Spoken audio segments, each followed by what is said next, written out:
Good afternoon. Thank you for joining us on the Sicko Show here live on Graps TV. I'm your host, the Matty Man. I'm going to tell you something right now. The weather we've had here in North Carolina is something to admire. I am not even kidding right now. We got round two coming in this afternoon, so if I get knocked off the stream, well, you know what? That's just how life goes, and I'll be back as soon as the utilities are up and running. So hope everybody's having a great day so far. Yeah.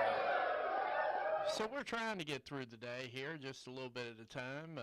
Talked to my lovely wife earlier, and she's on the verge of getting a job. So, like, if you could send some well wishes and thoughts her way, I would definitely appreciate that a lot. And before we get into anything here now, we've got a couple of new segments we're going to add to the show, and I'm getting ready to try this right now. So we're going to kick right into the news. The news is, give me just 1 second. Everything's getting ready to goof up right when I need it. Let's see here.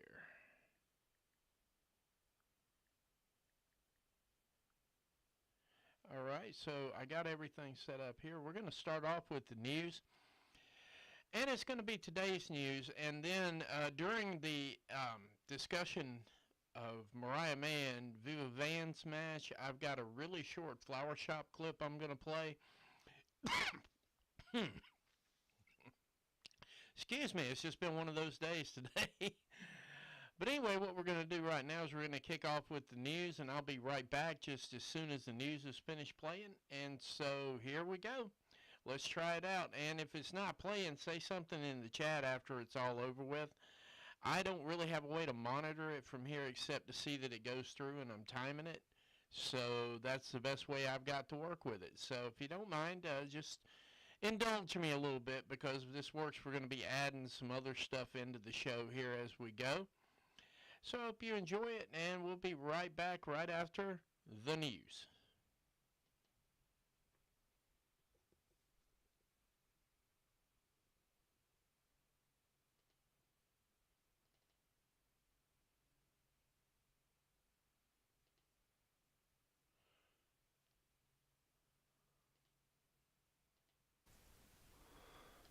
Good morning. Welcome to the news here with Graps TV.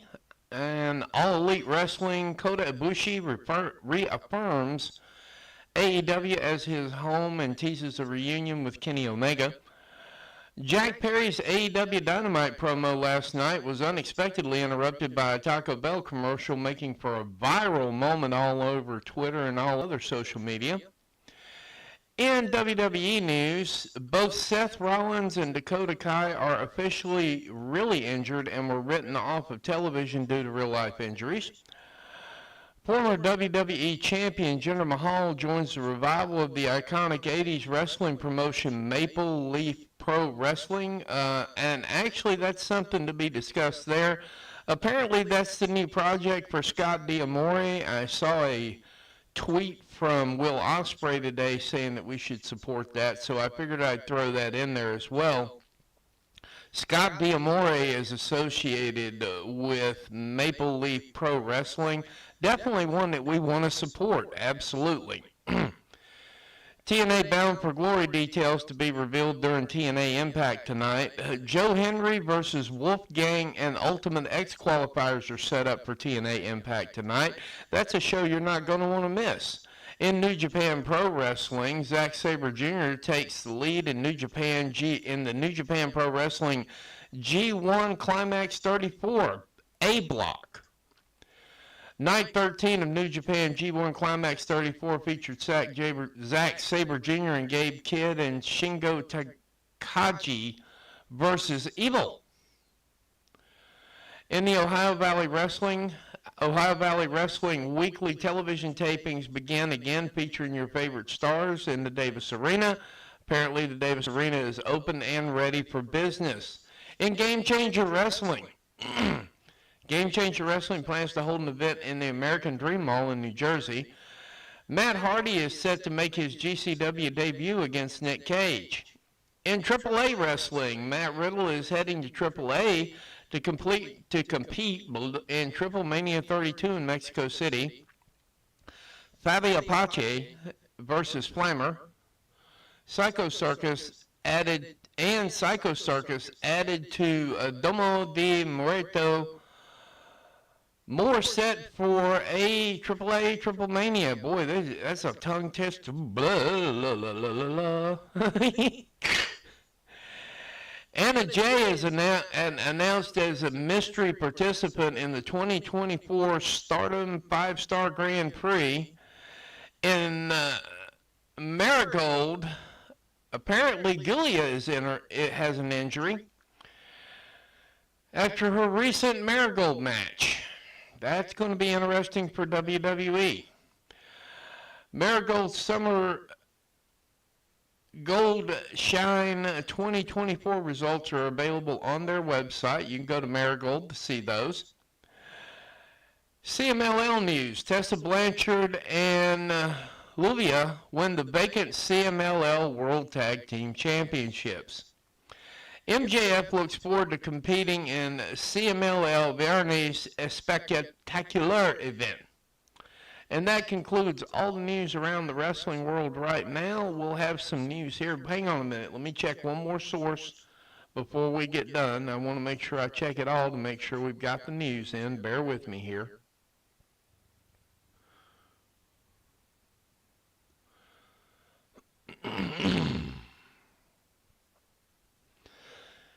In other wrestling news, Thursday, today at 8 p.m., Brad Hollister versus Brother Greatness. This is Wrestling Open episode 136. Brad Hollister versus Brother Greatness. Ali Catch is going to be wrestling JC Storm. Bobby Orlando versus Gal. Swipe Right versus Team BioPro. At 9 p.m., the Texas Contender Series, Series 40. We're going to have No Holds Barred Jay Davis versus Kyla Cash. KC Krem versus Kenny Calypso. Dustin Nugent versus Ali Summers. Team Pac versus Team Jack. And then Friday at SOS Pro Wrestling, SOS Pro Wrestling presents Without a Paddle. SOS Pro Wrestling champion Derek Jaws versus KC Cat Rasselhoff. Island Rules Championship Counselor Coleman versus Sue Young. Ethan Rivers versus Ethan Hart HD. Matt Brannigan versus Sticky Ricky. The Graveyard Shift versus Carl Randers and Troy Maddock. Drake Quan versus Tommy the Tank. And on Saturday at 8 p.m., New Texas Pro Wrestling presents Ram Jam. The New Texas Pro Champion Stephen Wolf versus Danny Orion. The Lone Star Champion Diego De La Cruz versus Max Heights. The San Angelo Street Fight between Jack Calloway versus Pac Ortega. Charity King versus Hyan. The Dream Team and Isaac Morales versus Just X Vibin and the Sheriff. Those will all be available as well, and that is definitely all your news in the world of independent and professional wrestling. Have a great rest of your day. And we're back. Let me know if that came through okay. I appreciate it. Give me just 1 second here. Alrighty. So let's get into it, guys. What did you think of the show last night? Just drop a comment, like, share, and comment for me if you would. The show opened up with MJF making his way to the ring for his American title eliminator against Kyle Fletcher. The champ immediately started playing mind games. In case you didn't notice, that wasn't to waste time.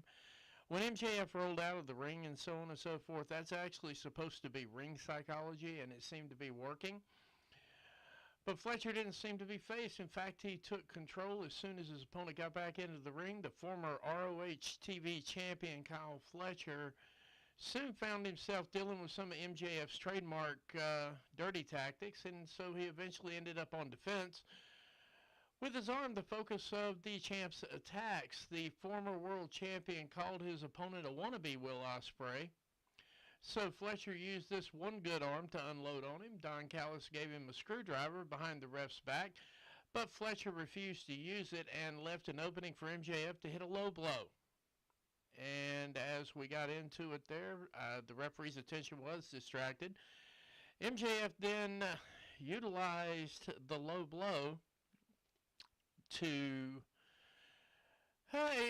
to me, it kind of turned the tide of the match, and it was typical MJF heel stuff. And by the way, the crowd in Winston-Salem was electric, exactly like I knew they would be. They were killing it. Shout out to the crowd out there. Where am I at with this thing here? Okay, yeah, we're not doing too bad here, but shout out to the crowd there. And, yeah.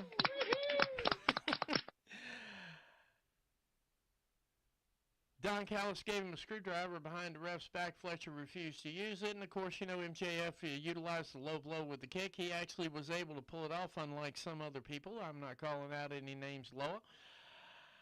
These are two of AEW's best, and both are still under the age of 30. That is something to remember. These are actually young talent. They're still in their 20s and so on and so forth.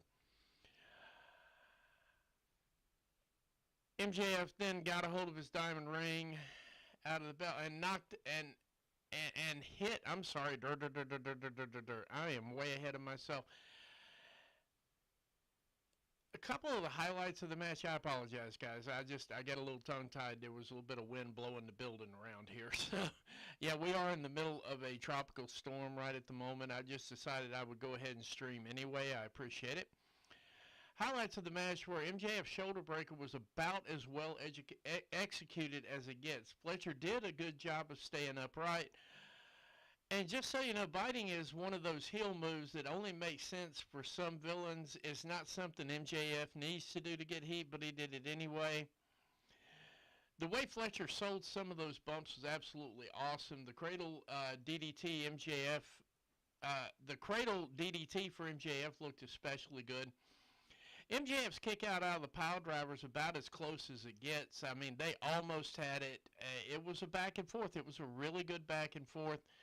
After it was all, you know, MJF picked up the win, though, and after it was all over with, MJF knocked the ref out with the belt, while Ospreay in the back was struggling to get out of his locker room because somebody put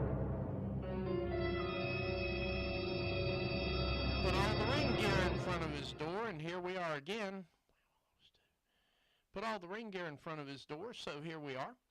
And so, yeah, as Ospreay finally breaks through the door, MJF is just waylaying on Fletcher down there. After he's taken the title, he knocked the ref out. It was really good heel run. But, yeah, in the end, MJF defeated Fletcher and got a good promo off there. And, you know, Kyle Fletcher came out of this thing looking 100% good. The spot in the crowd, Tony, I'm just going to say this right now. Do more of that. Get the crowd involved, especially, I mean, you've got athletes in there that absolutely know how to turn it up and so on and so forth. Let them turn it up. Let them be them. That spot for Kyle Fletcher has got at least 1 million views by now. And that's not a joke. But anyway, we get back to the ring here, and we get, oh my goodness, we get Mariah May and Viva Vaughn. And so with that, I have one more that I'm going to throw in here. And we're going to go from there and see. As you're still watching the live stream here, I wanted to take a moment to do a quick flower shop on Viva Van and give you a wrestling profile. I will not give her real name out. Her ring name is, of course, Viva Van. Her notable achievements are she is the first professional female wrestler of Vietnamese American descent. She did a fundraiser for Vietnam Pro Wrestling's first wrestling ring. Her wrestling debut came in Hood Slam at Glam in January 19th against Lady K. She was in Championship Wrestling from Hollywood in February of 2019 with Heather Monroe. Rise Wrestling in May of 2019 where she defeated Auntie Heidi. Expo Lucha, she debuted in August of 2019, teamed with Shotzi, you may know her, and Taya Valkyrie, you may know her as well. Impact Wrestling, March 8th, 2019, faced Jessica Havoc. Future Stars of Wrestling, April 2021 against Australia. Mission Pro Wrestling, May 2021 in a triple threat match. She's had a dark match in AEW with Chris Statlander. She's also had a match with Toni Storm. Her finishing moves are the Code Red, the Running Tornado DDT, and the Hellbent Lock. Her signature moves are the Vendetta Heel Kick, the Viva Roundhouse Sweep, and a Tarantula. Her nickname is the Hellbent Vixen. She is currently in a stable called the War Beast. Her championships and accomplishments: AWF Women's Championship twice, VMW Women's Championship once. She's been in the top 150 in PWI's top 150 females, number 50 in 2022, 68 in 2023. Let me make sure I got all those titles in there. Yeah, I do. Okay, I just wanted to make sure I had all the title stuff. Viva Van has made a significant impact in the wrestling world with her dynamic in-ring style and her contributions outside the ring. Her journey from debuting into various promotions to achieving championship gold is a testament to her dedication and skill in professional wrestling. It's also notable to mention that she was live tonight against Mariah May. And of course, you're going to get the results later on here on the Sicko Show. Thank you for watching, and I'll take you back to your show now. And we're back. All right. Mariah May had a match this week against Viva Vaughn, who had been wrestling since 2019 and worked for several promotions. May drilled her with a headbutt to immediately take Van down and gain control, and what could have been a squash match but wasn't, lasted all the way through a commercial break, so Van had an opportunity to get some offense in. This was a solid performance, but it was never about making Van look good. It was about making May look good. For those of you who don't understand how AEW tells stories, they have gradually started working their way into storytelling with some vignettes and promos and so on and so forth, but traditionally AEW tells all their stories in the ring, so this really was a build-up for Mariah May. It was good introduction for Viva Vaughn, and let me jump out here on a limb real quick. Tony Khan, I hope you did not let Viva get out of the building without talking to her about money. Now, it was my understanding before the match that Vaughn was under contract with AEW, and come to find out she is indeed not under contract. So she was a brought-in talent as enhancement for Mariah May. And Tony Khan will do this. Instead of doing promos and vignettes, he will actually bring in good talent from the outside, which Viva Vaughn is a good talent from the West Coast, wrestling primarily right now New Japan Wrestling, their American division. And so, truthfully, this was actually a good match overall. I think Vaughn had some good moves in there, and she was not able to show off all of her arsenal because the match slate was just way too short. Excuse me, I apologize. I'm trying not to sneeze again here. She hit a running knee followed by Mayday, but she decided to finish the opponent. She decided to finish Viva Vaughn with a Storm Zero to add insult to injury. Some of the highlights of this thing: May's headbutt. These are some of the notes I took. May's headbutt looked really legit. I mean, that was really good. Some of the things that I thought she should have worked on, she's worked on really well. The headbutt sold out really legit. The one thing that did happen is she did something kind of weird during the break where she was lying down and writhing around on the mat. But if I don't miss my guess, when I saw the video on that, if you remember Toni Storm's dramatics in the ring, especially when she wins or something like that, she can be over dramatic and overselling. My thoughts on that was probably that Mariah May was trying to mock that moment, and so there was a lot of question on Twitter about it. Of course, I don't stay too much on Facebook, but there was a lot of questions on Twitter about what is this going on here? Is she okay? Blah, blah, blah. I'm thinking to my mind that since Toni Storm has sort of a flair for the dramatic, especially during matches and after she wins, that this was just Mariah May's way of mocking it, so to speak. And it came across that way to me when I saw the video, but I can understand the concern. So we'll keep an eye out to see what's going on, to see see if there was actually something medical. I'll keep an ear to the ground and figure that part out there. But the other highlight of this match is just the way that not Toni Storm, but Mariah May has managed to literally flawlessly go from Toni Storm's sidekick to Mariah May without any real, I mean, it was just like an overnight thing and without any real transition. You didn't see it coming. She developed that character in such a way that it just kind of felt natural. So shout out to that. Obviously, Mariah May picks up the win over Viva Vaughn. I'm going to give that match right there my match of the night so far, because I was not terribly, I mean, if I had to compare that match with a lot of the others, now, a lot of people are screaming out for Kyle Fletcher and MJF. Kyle Fletcher and MJF did exactly what I expected them to do. MJF, regardless of whether I like his promo style or whether or not I like the apparent MAGA stuff he's doing right now, which, by the way, I do think is funny, but it's not one of those things that fits with AEW too well. They went out and did exactly what I figured they would do. So when I qualify a match of the night, it's usually when somebody does something I didn't see coming, it made sense, it stole the crowd, or it stole the moment. And for this reason right here, I'm just saying that Mariah May and Viva Vaughn, that was I'll say it was one of my matches of the night. I got another one coming up down the road here.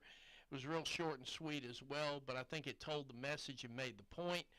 But anyway, moving forward here, we had the Bounty Hunter. Oh, my God. Keith Lee versus Shibata. And Shibata is definitely an up-and-comer.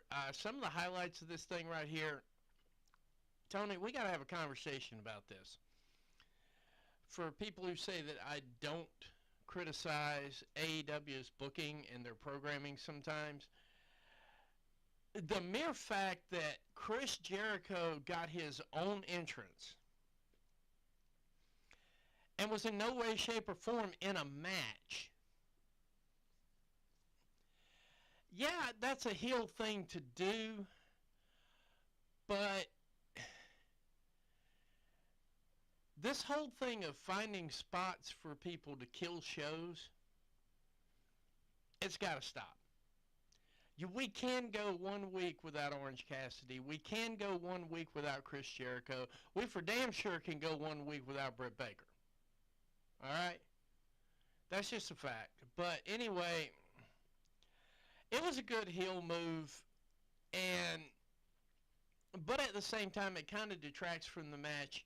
And it's kind of one of those things where you're actually physically looking at the audience and saying, we know you don't like to see him, but we're going to stick him out there anyway. That's bad business, Tony. That's just bad business. And with everything we got going on right now, having bad business is not a good idea. So I just figured I'd throw that out there. I kind of figured out what Keith Lee's gimmick is, I think. But his pants pulled up over his belly button was absolutely fucking hilarious. And even though Shibata isn't very big, he's somehow convincing when he no-sells.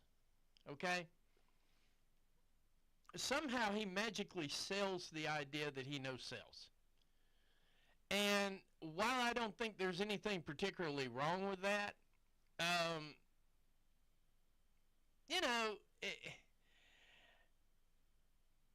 if this is Tony trying to lean into the criticism of AEW, I mean, hey,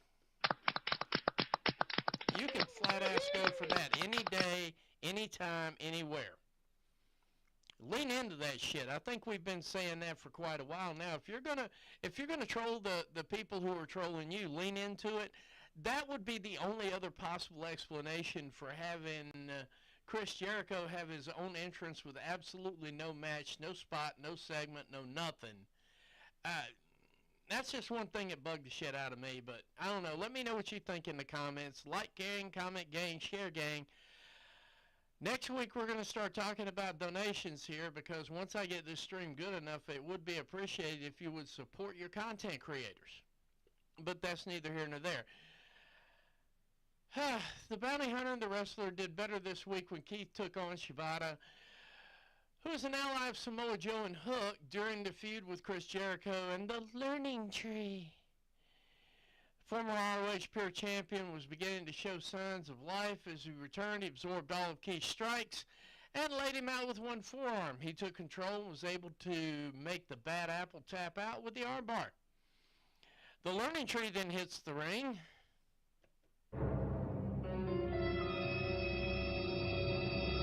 And we're back to the 3-on-1 beatdown, and all of a sudden, out of nowhere, like, one-eyed Hook comes running down the ramp, clears the ring out, etc., etc., etc. And, of course, they got out of Dodge so fast, Chris Jericho left the belt laying there, the title, the belt, whichever one makes you feel good.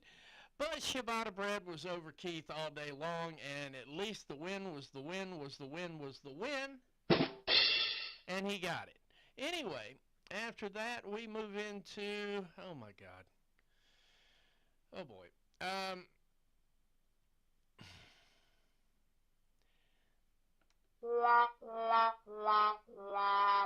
Considering I was literally just talking about this a couple of minutes ago, Orange Cassidy teams up with Dax Hardwood and Cash Wheeler, and the only thing I can figure at this point is that Dax and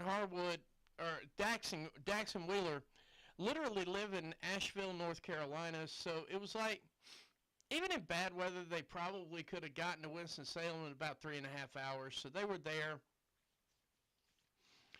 So we have an impromptu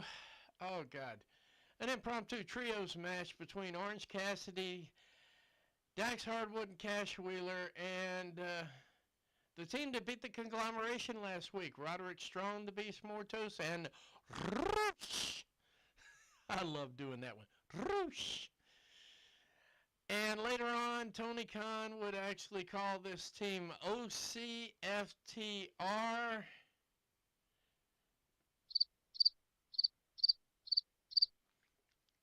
Which was the absolute response from Twitter.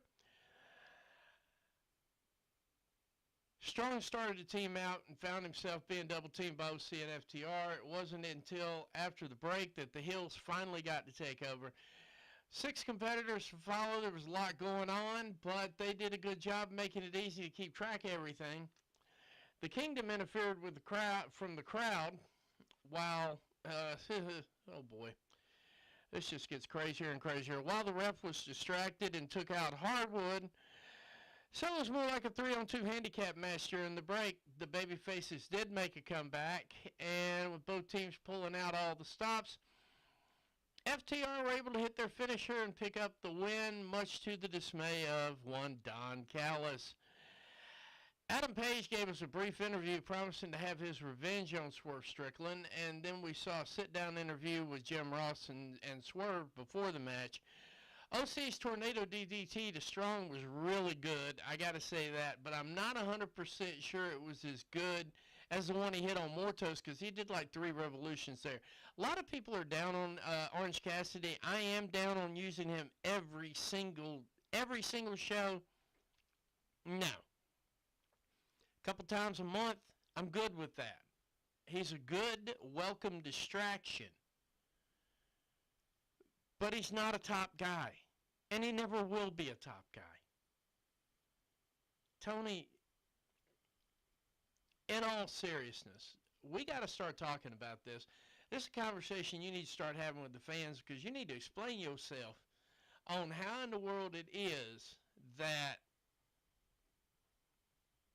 we got to see these guys every week. And once Britt Baker gets off of suspension, does that mean we're going to see her every week too? Because you know what? I'll pass on that too. But that was neither here nor there. FTR and OC defeated Strong and Mortos. And following that, we had what I considered to be my other match of the night, because finally, after a year of waiting, the Brick House herself, who was also, she also lives in North Carolina. So, I mean, it was easy for her to run across to Winston-Salem. She's within a couple of hours from where she lives to Winston-Salem. So it was an easier crawl across. And shout out to Tracy Myers and AML for providing some of the enhancement talent. You knew I was going to shout you out, Tracy. I know you're not watching right now. But your talent looked absolutely good. I'm not 100% sure who else Tony got for that second person. Maybe you can help me out maybe you can pop me a message or a FaceTime or something like that and let me know who that was. But yeah, Tracy, AML showed up. AML was in the house. AML was represented live on AEW. So basically, Camille was given a sort of an exhibition handicap. For those of you who don't know, Camilla is a very, very tall woman and a very, very strong woman who could have easily made it in any division. We're thankful that she chose AEW. But she is definitely the Brick House. And, of course, I said in a tweet last night that I thought the Durham Bulls ought to rename themselves to the Durham Brick Houses. That was such a good match. It was really a squash match that lasted 4 or 5 minutes, but you know, shout out to Camille in a 2-on-1 handicap match for her debut live on AEW. It was beautiful to see. Camille, you're still doing beautiful work. I'm glad to see that you stayed in an organization that would let you work like you did in the NWA, because I was an absolute fan of yours in the NWA. So I'm going to definitely be a fan of yours here in AEW. But yeah, I mean, it was a squash win. I mean, it was put there to make her look tough. It really did it. The people who were the enhancement talent, I don't use the word jobbers, because that's just like, that's pretty close to using like an epitaph, so to speak, an epitaph, when it comes to wrestlers, because jobbers suggest that they're in there simply to lose. And maybe back in the old days, that's kind of how it was. We just throw, hey, we got this guy out of the Waffle House, we can throw him in. Yeah, it was like that. But these days we use them, we call them enhancement talent, because not only are they there to lose, which we know that, but they're there to make the person whipping their ass look reasonably good. And so, for that much, I know George South does the training down there, I think in Salisbury or something like that. But Tracy Myers, once again, thanks for sending some quality talent there for Camille. And anyway, as we all know, the match was pretty much over with at that point. As soon as it started, it was over before it ever started. But yeah, Camille picked up an easy win. And then after that, we get the CEO in the ring talking about some cool stuff there, just being CEO. And you know, once again, shout out to Mercedes Moné, because she got this heel thing going on perfectly. I didn't think, because correct me if I'm wrong, a lot of her run in WWE was babyface, but the heel runs that they gave her were like schoolgirl crush heel runs, you know? It's like, oh, I'm just going to do this to you, and then you're going to be very upset, and the crowd's going to boo. No. So when AEW does heel work, they do legit heel work, which means that the person's actually able to be themselves. So Mercedes Moné gets up there, cuts a promo, and she's interrupted by Britt Baker via live satellite, who is no longer suspended, etc., etc., etc. And they hype up the match at All In, which frankly, I'm just really hoping that Britt Baker does work this match, and she doesn't. If Britt Baker works that match and Mercedes Moné works that match, that one right there has an opportunity to steal the show. So I just thought I'd throw that out there for All In, August 25th, live on pay-per-view. And just like that, we're sitting here on the main event. Whew. And by the way, y'all, Dynamite flowed. When I say Dynamite flowed, 1 minute it was 8 o'clock and the next minute it was 9:45. So people ask me why I watch AEW a lot more than I do WWE. It's for that reason alone. Like, anybody will tell you right away, you started off at 8 o'clock, and when you blinked, it was like 9:45. The main event was kicking. I think it was 9:40 when the main event kicked in. Could be that. But yeah, what a main event we did have this week. I want to take a moment and just kind of let that one sink in and let it kind of, just feel you. Feel your senses a little bit. Because we had Bryan Danielson. He's coming down the twilight of his career. Versus Jeff Jarrett, who you would think is in the twilight of his career already, but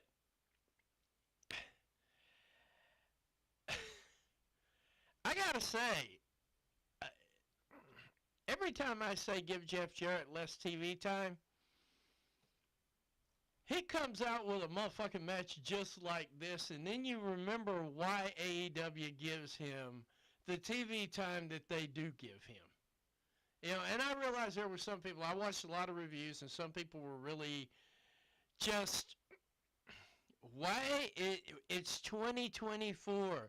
Why are Chris Jericho and Jeff Jarrett still on my television? I'm going to explain that one to you. Now, Jericho, I got no answer for.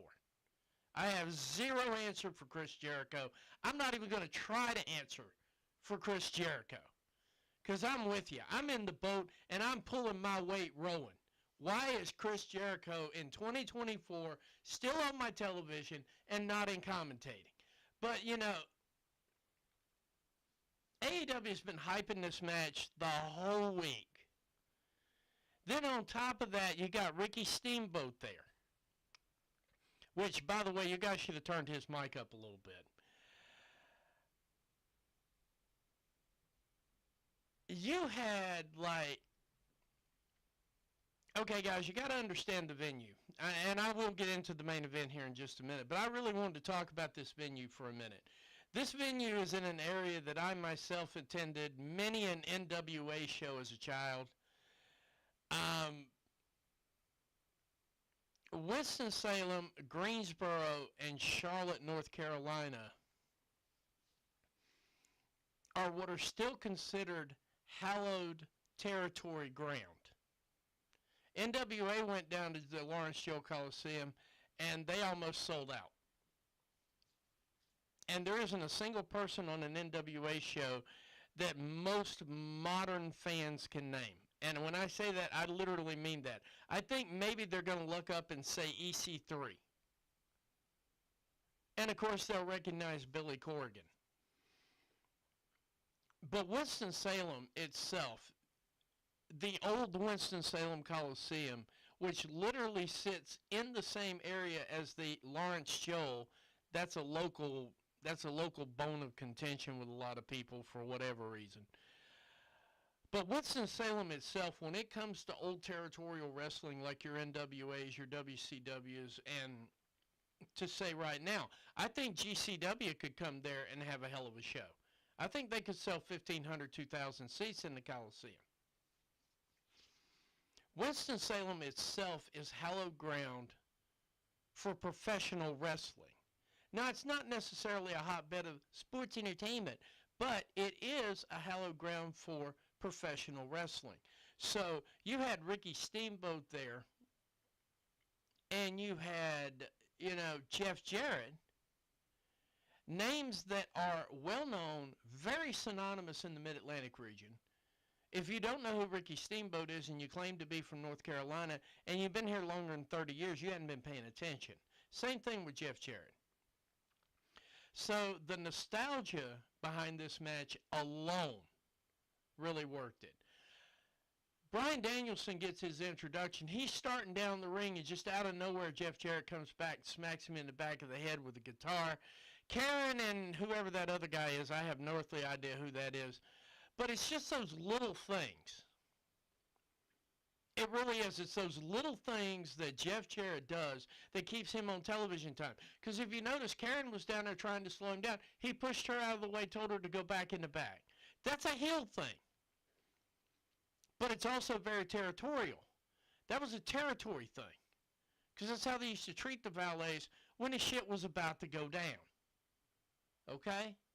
So when the shit was about to go down, he pushes her back a little bit and says, basically, get your ass in the back. Get out of this. And he beats him all the way down beats him down the ramp.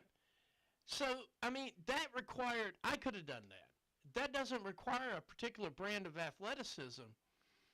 But boy, it's lit a fire under that crowd that you just couldn't believe, and the crowd was already hot.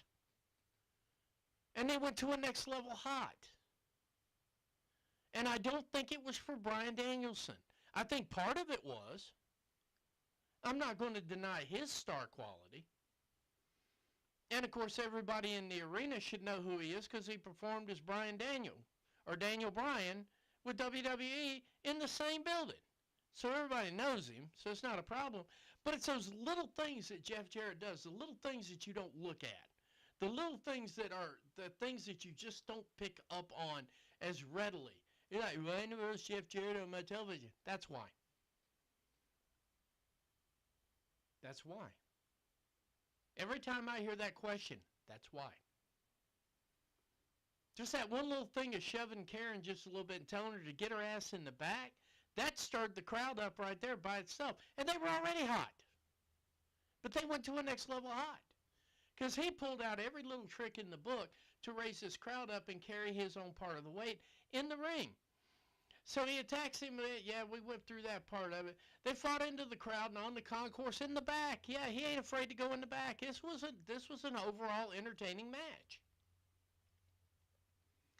But the reality of it is, then we've got to dial it back down to reality. And Jeff Jarrett is probably my age or older. And Bryan Danielson is younger than me. Not quite as old, but definitely beat up.